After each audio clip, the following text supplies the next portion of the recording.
Well, you're writing a book about your life so far, which is a short life. You're still a young man. Yeah. And what I'm interested in that, when I looked at the transcripts, you started out, you were a kind of rough and tough kid at school, breaking all the rules, and you went farming summer, you ran a cafe, you drove trucks, you drove a taxi, you had a milk run, you were a jester. No, you weren't a jester, but well, you are now. You did a lot of things. You even you worked on a dairy farm once, didn't you? Yeah. So what are the stages of Mike Joy? How did you get to go to university and become an expert in freshwater ecology? Oh, I think that I wanted to go to university because I wanted to study. I was kind of bored and wasn't using my brain. Wanted to study. Ended up, just by chance, because of inspiring lecturers that talked about freshwater, and suddenly I was, freshwater seemed a really interesting thing. And then came the realization that things were not going well in freshwater, and those native fish that I was working on were disappearing and rivers were being destroyed. And so, I had to see what was driving this. I couldn't just stay playing around with those little fish, so I had to look bigger and bigger and bigger. And still I'm looking bigger and bigger and bigger, and seeing that those connections with energy and economy, ecology, how they're all interconnected completely. You're a freshwater scientist, you're not an economist, so economics is not your discipline. That is the problem, that people stick to their disciplines and they don't see what's going on around them. Some people have to connect all the dots together, and those who do, like the people I know who are in the same space as me, come from massive range of backgrounds of economics or engineering or electronics or whatever, but that once you can see that bigger picture, then I was amazed to look online at Susan Crumdyke from Canterbury University. She's a professor of transition engineering. I looked at one of her talks on the future, and it was so similar to mine. An ecologist and an engineer are telling the same story, because the story is the same story, and it's not different when you come from different disciplines. It's just different disciplines haven't seen the whole thing. And Peter Fraser. Yeah. Peter Fraser is an economist. I mean, we overlap what the conclusions that we come to and the connections that the joining the dots, all the same dots get joined together, even though you come from vastly different fields. In terms of accounting, is anybody trying to measure or to balance the energy invested in any green project with the energy returned? Yeah, well, some academics are balancing it out. I mean, people haven't cared up until now because there's been endless amounts of energy. It's just been, we've had this bonanza of energy, so what the hell, if you put more in than you get out, nobody cared because it was free, virtually free. We're just paying the price of getting it out of the ground. Okay, so how do you measure it? What is there is there some kind of Yeah, there's all sorts of units, British thermal units, or you can do it in joules of energy, or watts, or whichever suits really, because depending on what the end use is going to be. One thing that concerns many of us is, how do we offset the damage we do to the environment in our everyday lives? For example, I've got a friend who's a Green Party candidate, and every year he flies over to Europe, the other side of the world. He's been doing so for the last 5 years. But he's just bought himself a Leaf, an electric car. Does that offset his carbon emissions? No, it doesn't. In both cases, it's kidding yourself.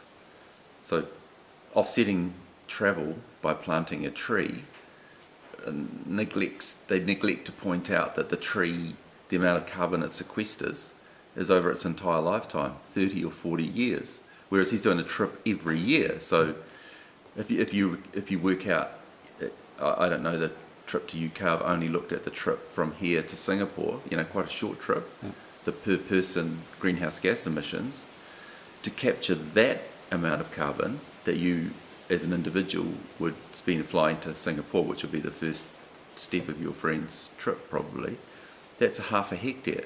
Half a hectare of trees to take up that much carbon in 1 year. So it's a scam, it's a con. And in the same way, the electric vehicles, they make people feel good, but the reality is that they're impossible. They're all right for a few rich people to have, and well, good on them. They feel better. They get cheaper motoring out of it, but they're ignoring the fact that the planet doesn't contain enough material to replace all the cars in the world with electric vehicles. What do you mean doesn't contain? There's just not enough of those metals. I mean, the latest bit of research that's just come out, there's this tiny piece here, which is how much, graphically, this is how much of say cobalt or lithium we produce yearly at the moment. This is how much there is on the total planet. Yeah. This is how much we would need to replace all the cars in the world. It's just totally impossible. And that doesn't take into account the mining, the harm that's done to people, the poor that are involved in having their lands destroyed, digging up to find these metals. The fact that you need to process, as these, we've taken all the easy metals in the same way we've taken all the easy oil. Now we're getting into hard stuff. So you have to process, exponentially more and more material to get your little glimmer of lithium or cobalt or whatever it is. So, and plus all that takes oil, of course. So as time goes on and you want to make more of these electric vehicles, the footprint to make those vehicles, the CO2 footprint or the fossil fuel footprint is just going to get bigger and bigger and bigger.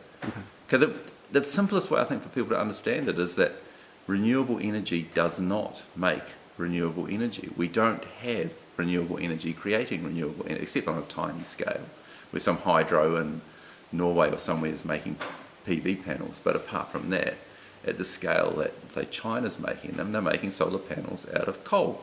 So we're burning coal to make solar panels to make ourselves feel better. It's not. It's just some kind of, human cognitive dissonance that we all seem to be caught up in. So what's the end game? We're all on this train. We've bought a ticket to Disneyland, right? But we're headed for a cliff. No matter what the conductor says, we're still headed for a cliff. So don't we just have to reverse the train now? We just we have to realise that this was a one-off bonus of fossil fuels. It was a legacy that we blew in the biggest party ever known. Yeah. Since civilization, we've had this massive party where we've built sky towers and huge jets and huge cruise liners and all that kind of thing. And if we had used all that legacy to think about the future and build sustainable cities and sustainable energy systems and all that kind of thing, we might have had a hope. But we didn't. We just blew it on a massive, party and population increase. So now reality hits, and we have to face the fact that we can't live these crazy, extravagant lifestyles any longer. And what people don't think that they're extravagant because that's all they've ever known. They just think this is life, and so it's very hard to get across to people that the way we live is incredibly extravagant beyond our means.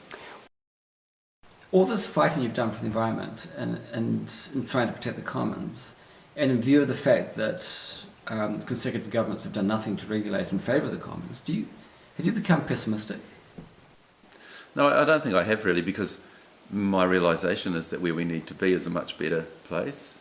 People get a hint of it when they go tramping or something like that, and they live in a little hut or a tent, and they have nothing, nothing in the, very, very low energy input life, and it's amazing, and they live for those few days a year when they get up in the bush and do that kind of thing. So I think that where we're going to end up is going to be a much, much better place than this crazy world we're in at the moment of.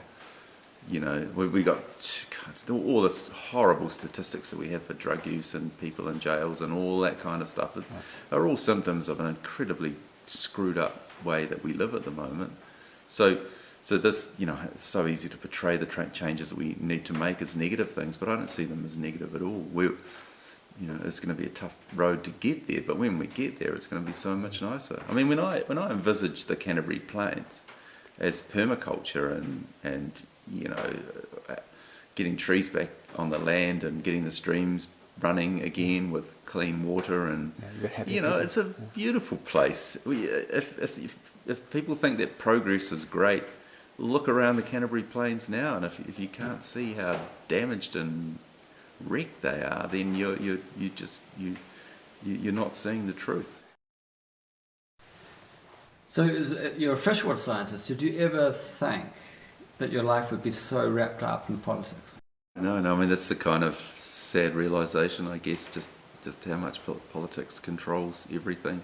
It's like the big harvester that shuts down all innovation and all, just wants to make, because business as usual is all they know, and they need to, in their short term that they're in power, the politicians have to just keep the machine turning over, and so they just shut down to all of everything else that's happening in the world and just. Well, you must have seen people around you getting worn down by it and give up, right? So how come you don't? How come you don't give up? I guess I've become less invested in freshwater in New Zealand, as being my sole thing, because I see how much bigger the other connected problems are, and so I can kind of step back a little bit. I get it's a defensive mechanism as well, because you're endlessly disappointed, so you just have to, because it's going to be bad. We're waiting for these freshwater announcements at the moment. I know they're going to be bad, And yet, this is a government that you would have stored hope in. I mean, we did. Isn't that what happens every time we put faith in politicians and they break our hearts every time. They break your hearts. Okay, so when your heart's broken, you get on your boat and you go sailing to the south. Well, I mean, that's this kind of little self-contained world that you can get into, and then having this old boat to go sailing, and where you don't have to connect with anything else. You don't feel like you need anything else.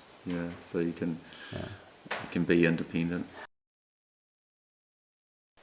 In one of my interviews, I interviewed Martin Clemens, who used to be chair of Fish and Game, and he described the damage and the rivers that he's lost in his lifetime. What about you? What do you see?